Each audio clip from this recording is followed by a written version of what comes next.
Bem, galera, tudo bem com vocês?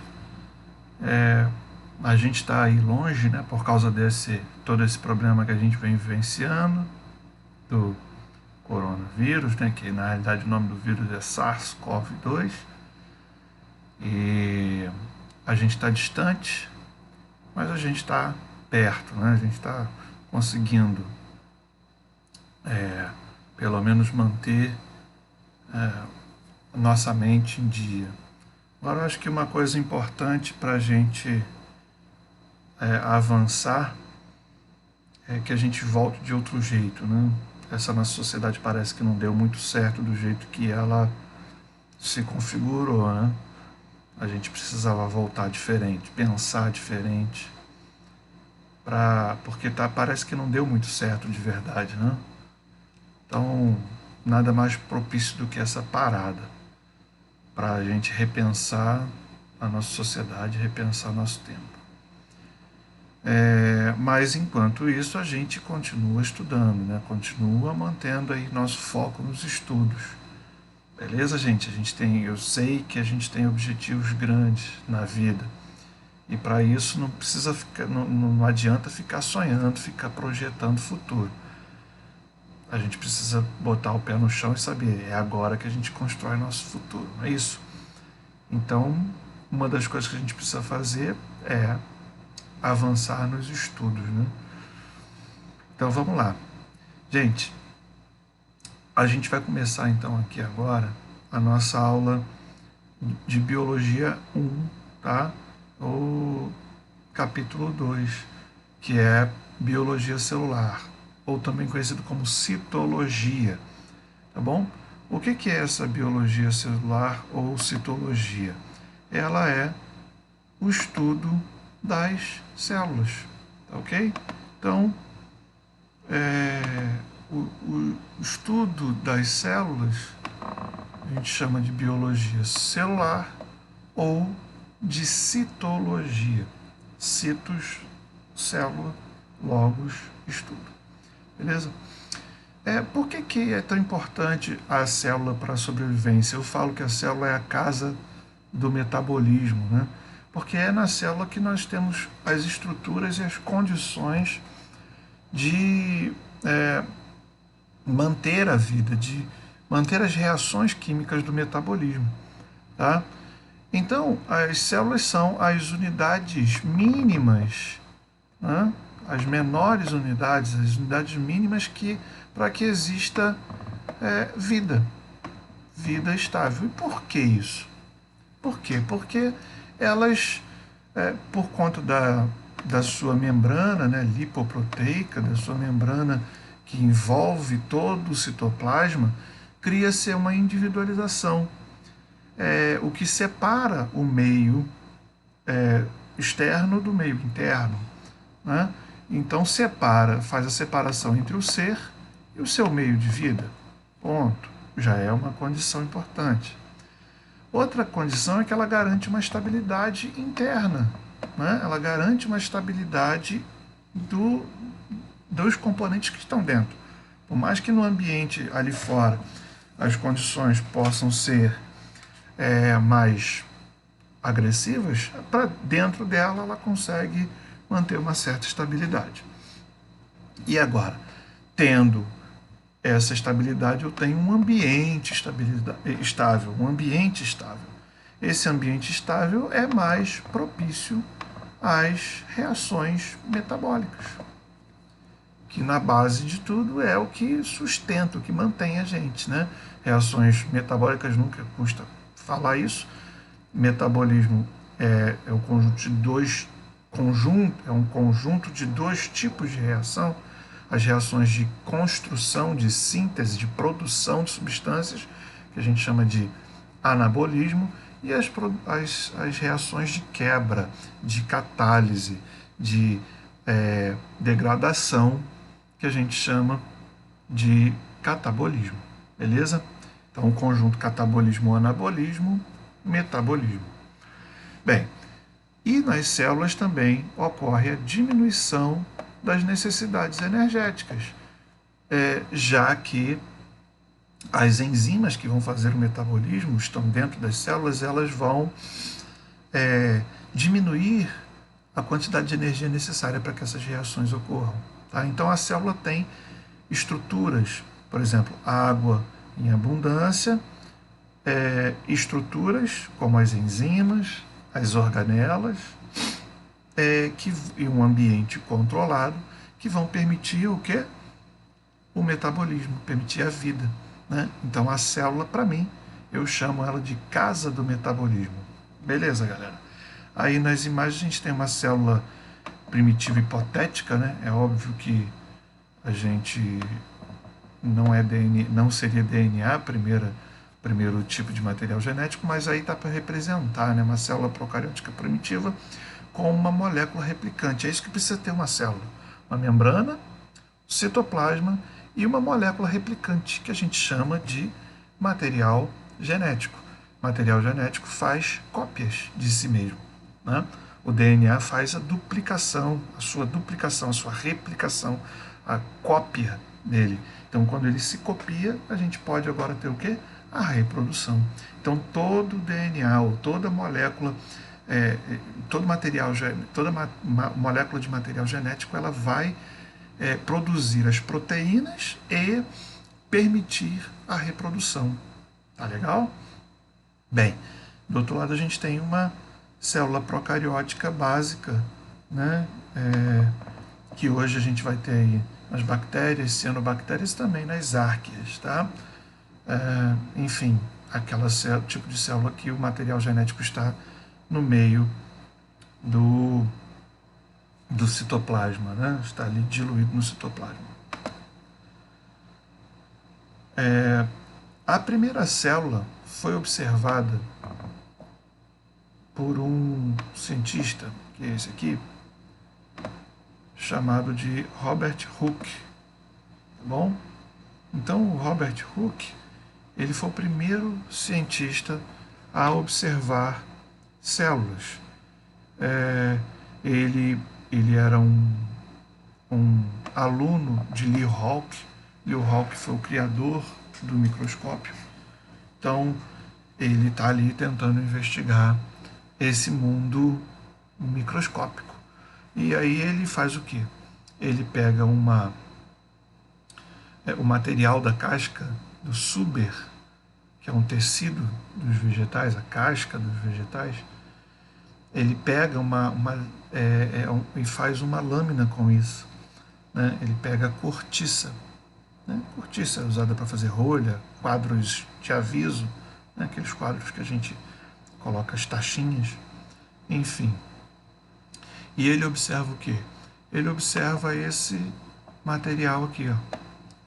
Ele acha isso aqui, principalmente esse aqui de baixo, muito parecido com as celas dos mosteiros, tá?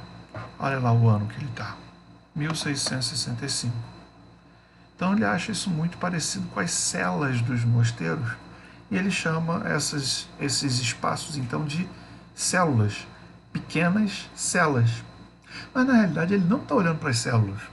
O que ele está olhando é material vegetal, então tem parede celular de celulose. O que ele está vendo aqui, esse quadradinho que eu estou marcando ali, ó, pequenininho, aquilo ali é o espaço onde vivia uma célula. Olha aqui, ó, olha nessa imagem aqui maior, nessa imagem aqui, ó. Você vê aqui, ó, o que eu estou marcando é a parede celular. A célula está ali dentro. Como a cortiça é um material morto, já no vegetal, o que está ali dentro não é a célula, é o espaço que uma célula ocupava. Só que ficou o nome célula, pequena célula, justamente porque ele foi o primeiro a observar isso, primeiro a fazer esse tipo de constatação. Então, pela tradição, manteve-se o nome célula, tá? Como, então, uma estrutura, a menor estrutura capaz de conter vida. Beleza? Então, Robert Hooke, viu? 1665, importante. Bem, já no século XIX, estamos vendo aqui, né? Século XIX, a gente tem a confirmação e a afirmação de uma teoria celular. Como é que se deu isso? Dois cientistas, principalmente Schleiden, que era botânico, ou seja, estudava plantas, e o Schuon, que é zoólogo, ou seja, estudava animais, eles começam a observar pedaços, partes desses animais e plantas, e eles chegam à conclusão de que todas as plantas, Schleiden, todas as plantas são formadas por células, e Schuon, todos os animais são formados por células. Rudolf Virchow, ele é um médico e ele vai estudar também células em animais e vegetais de um modo geral. Os médicos nessa época eram bem cientistas naturais. E ele faz uma observação, que toda célula se origina de uma outra célula pré-existente. Essas três informações que chegam mais ou menos, o Schleiden e o Schuon, quase ao mesmo tempo, sendo de pessoas completamente separadas, de lugares separados, chegam à mesma conclusão ao mesmo tempo. E o Virchow, logo depois, aí, quase 20 anos depois, eles juntando essas informações formam, não eles, mas juntando essas três informações, no século XIX a ciência cria a chamada teoria celular, que é a teoria que diz que todos os seres vivos são formados por células, e essas células vêm de células pré-existentes, beleza? Então, é a primeira vez em que a biologia, que as ciências da natureza chegam a um consenso, a um consenso único. Tá? É a primeira vez que a gente vai ver a unidade da diversidade, tá? Da diversidade biológica. Alguma coisa que centraliza todos os seres vivos em uma única estrutura. Tá? A partir daí. Bem, mas existe no século XX, a gente descobriu uma exceção a essa teoria, que são os vírus, que a gente está aí, mais uma vez, vivenciando um problema sério com um desses vírus. A gente já viu em Biologia 2 o que é isso. Então, os vírus, eles são seres acelulares, portanto, não apresentam células e, por isso, eles precisam invadir uma célula. Por isso, eles são conhecidos como parasitas intracelulares obrigatórios. Beleza? Porque eles não apresentam células, eles precisam invadir uma para poder obter seu metabolismo, para poder conseguir se reproduzir. Legal? Bem, as células são, então, a unidade morfofisiológica dos seres vivos. Elas formam o corpo, dão a estrutura e também vão gerar as funções necessárias para a vida. E olha que interessante essa frase aqui do Schuon. A causa da nutrição e do desenvolvimento está não no organismo como um todo, mas nas partes elementares, nas células. Ou seja, não é a gente ser multicelular que está vivo. Sim, a gente está vivo, aluno. A gente não é zumbi. A gente está vivo. Mas não é a gente está vivo no todo. É cada célulazinha trabalhando em conjunto que vai formar, que vai permitir a gente estar vivo. Isso é muito interessante. Isso é muito interessante, a gente saber que a nossa vida, ela não é o conjunto do todo. Ela é as pequenas partezinhas chamadas células que estão fazendo isso acontecer. A gente tem trilhões de células fazendo isso. Tá? Então, a forma e a função das células vão variar entre organismos unicelulares e pluricelulares. Principalmente por quê? Porque nos seres unicelulares, eles têm apenas uma célula para fazer tudo. Então, os seres unicelulares aqui embaixo, eles têm apenas uma célula para fazer todas as funções. Então, respiração, metabolismo, digestão, excreção, reprodução, tudo acontece nessa única célula. Então, eles têm que ter uma célula que é muito mais completa, né? Muito mais estruturada para fazer de tudo. Só que essas células não têm especialização alguma. Uma célula faz tudo, diferente dos seres pluricelulares, que podem ter células, né, de diversas formas, né, com algumas especializadas em um tipo, outras especializadas em outros tipos de ação, de acordo com o tecido. Por exemplo, as células, os neurônios, né, células estreladas, especializadas aí em transmissão de impulso nervoso nos animais. Ponto. A célula que só faz isso. Ela nem se reproduzir, se reproduz. Né? Células como as hemácias aqui também, que são resíduos celulares, né? São células residuais, né? São células processadas que não têm núcleo, por exemplo, né? Nos mamíferos, tá?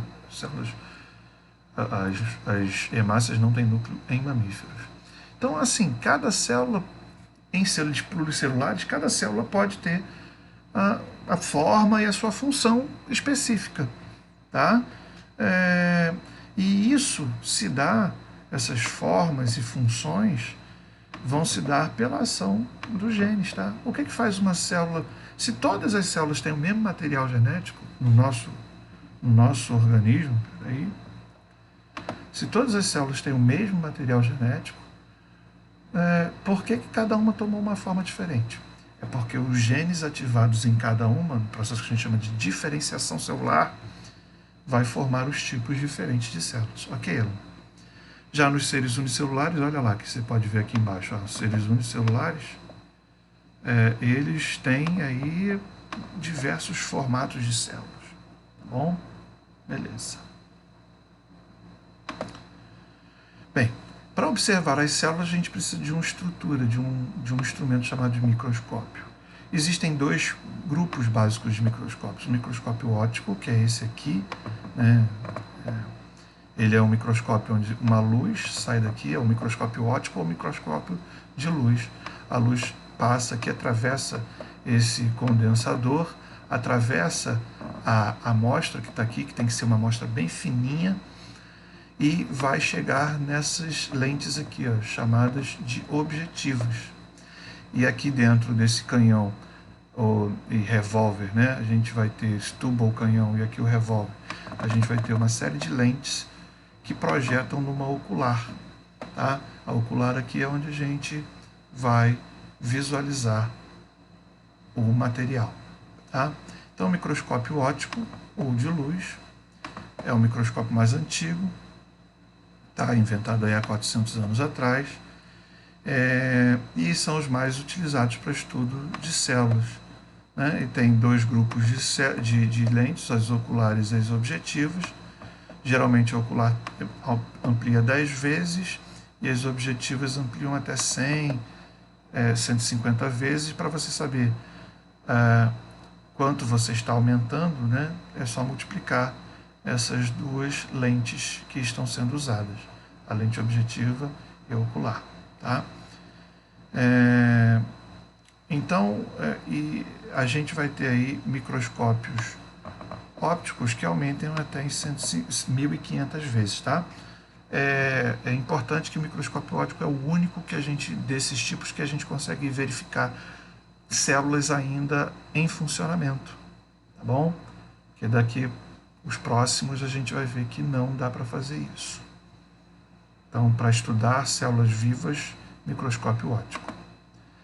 E nós vamos ter os microscópios eletrônicos. Tá?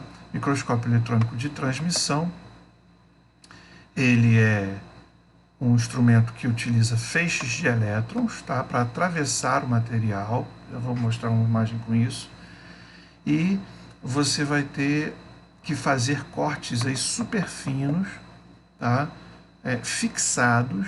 Esses cortes têm que estar mortos, não pode, essas células, esse material não pode estar em funcionamento, tá?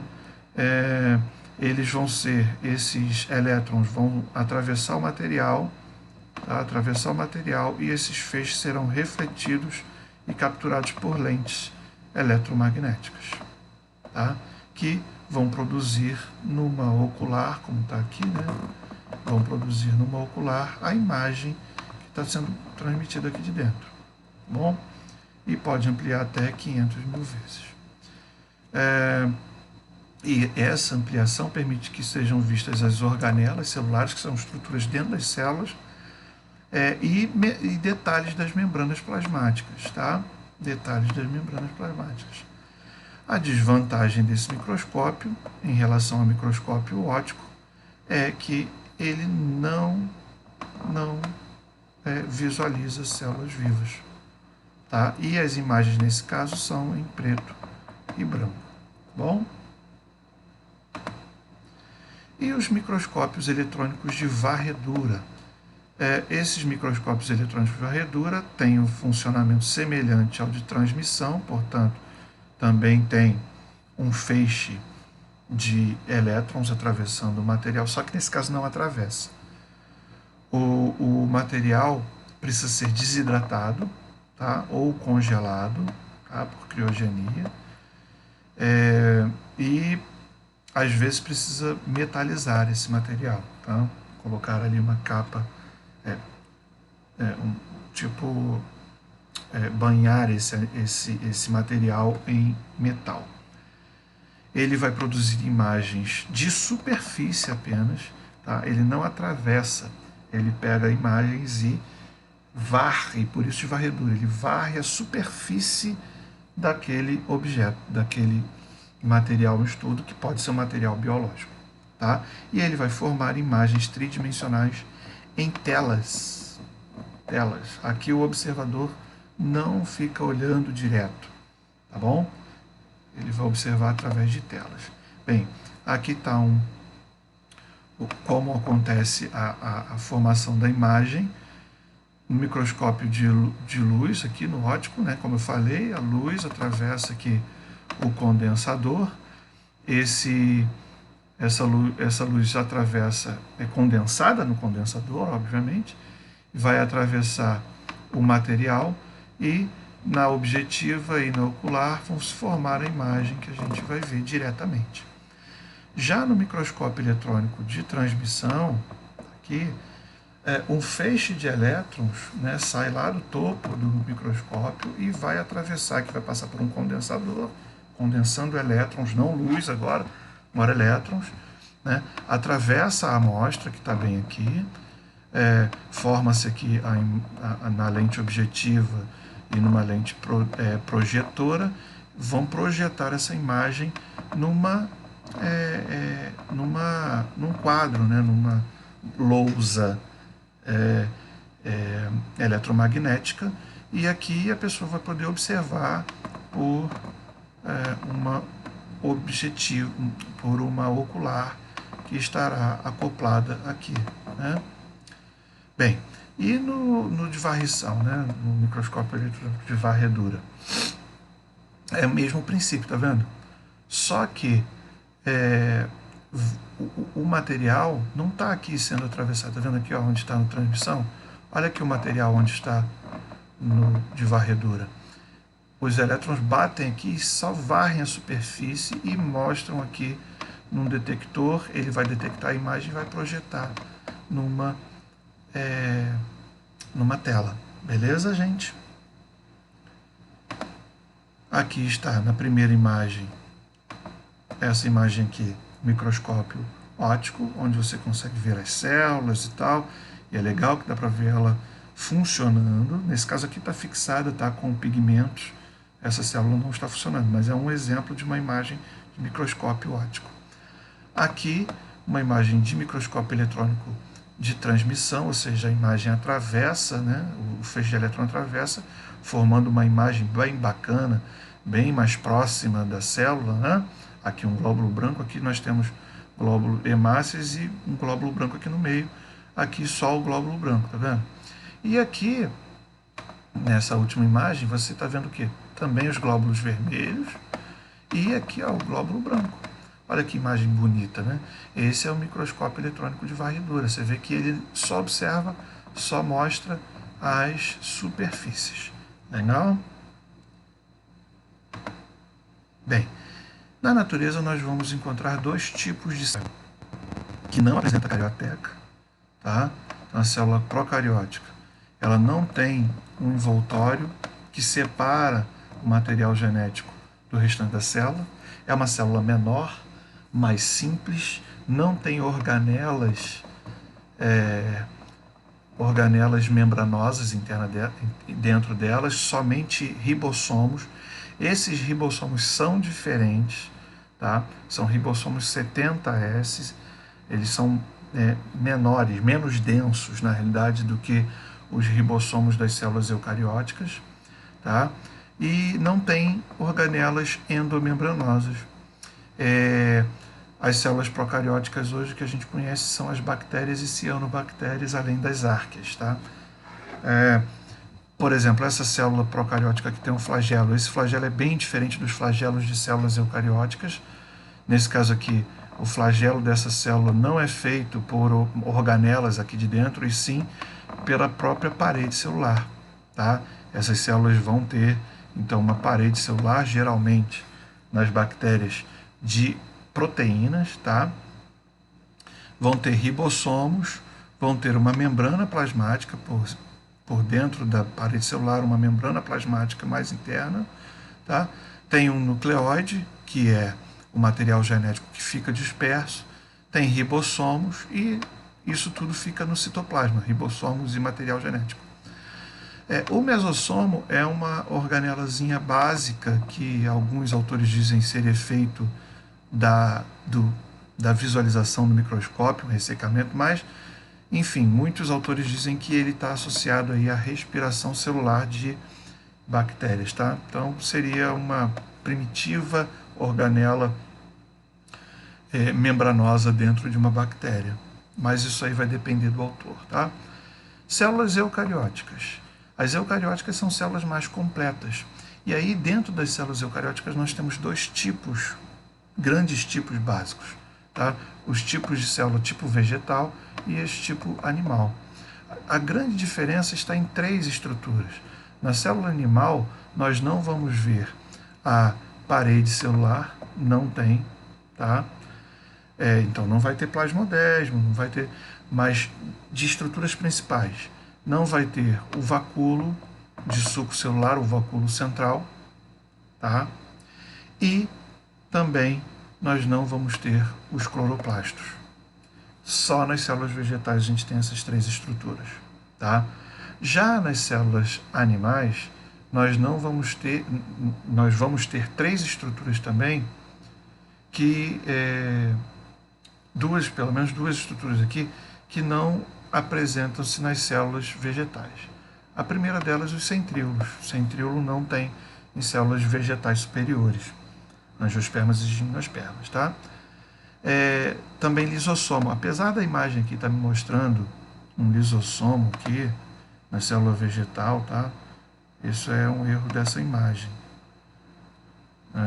Aqui na célula vegetal não tem lisossomo, tá bom? Não tem lisossomo essa célula aqui.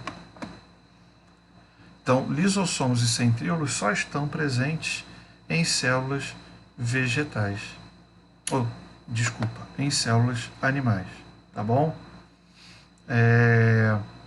O restante das organelas, das estruturas, todas vão apresentar tanto células vegetais quanto células animais.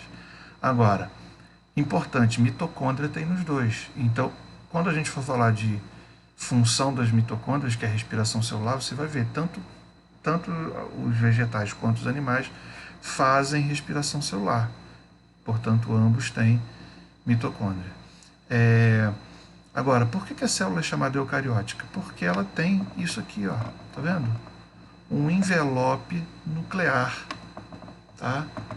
Ou membrana nuclear, que a gente chamava de carioteca, né? Ainda chama, mas agora ela tem mais esse nome de envelope nuclear, que é tipo uma membrana plasmática dupla, dobrada, tá? e o que ela faz? Ela separa o material genético que está aqui dentro, então, do restante do citoplasma, formando uma organela chamada núcleo, né? Um núcleo propriamente dito, uma estrutura membranosa dentro da célula. Tá? Você pode ver aqui, então, várias estruturas membranosas dentro das células eucarióticas, os retículos endoplasmáticos, os complexos golgienses, os lisossomos, né, os peroxissomos, as próprias mitocôndrias e cloroplastos, no caso da célula vegetal, né, são organelas que têm membrana e que estão dentro da célula. Beleza, galera? Então esse aí é o nosso vídeo, essa aí é a nossa aula, tá? Esse aí é o nosso conteúdo. Que vocês estejam bem aí e estudem bastante. Os exercícios a gente vai fazer mais à frente, ok, galera? Valeu, aquele abraço.